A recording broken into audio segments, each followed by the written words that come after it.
Hey guys, welcome back to our very first MVRK miniseries, where we're going step by step through the life of Joseph. Last episode we talked about who Joseph is, but this episode we're actually going to get into the beginning of his story and how it all started.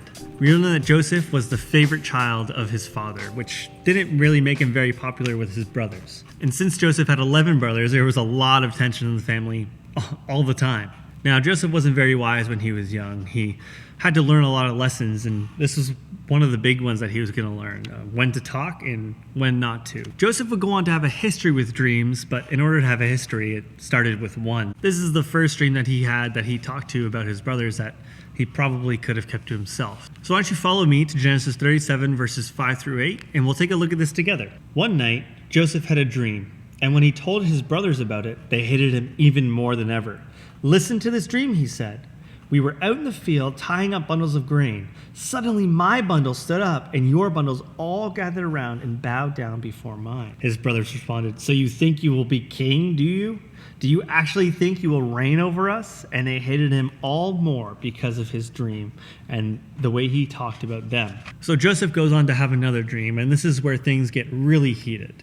The idea of his brothers bowing down to Joseph just didn't fly with them, and they decided that they would make sure that it was not possible, that it would never happen. They decided that they were going to kill Joseph. Joseph's brothers wanted to kill him because he seemed prideful, and he was all that their father saw. Now, luckily for Joseph, he had a brother named Reuben. Reuben had a conscience, and he couldn't kill Joseph. So he convinced his brothers just to fake his death to his father, take off his robe, covered in blood, and throw him into a cistern where Reuben would then go back later and retrieve him and take him back to his family. Unfortunately for Joseph, while Reuben was off doing some work, his brothers saw a bunch of traders walking along through the desert, and he decided that maybe death wasn't the right answer, but selling him was. So Joseph's family sold him to a bunch of traders who would eventually take him down to Egypt. And so this is where Joseph's crazy story begins, being sold by his own flesh and blood because they hated him for being loved by his father and being truthful and honest. Now, this is kind of a sad story to begin with, but it does get better. If you continue to join us, you will see Joseph's rise into greatness and his rise into the abundant blessings of God.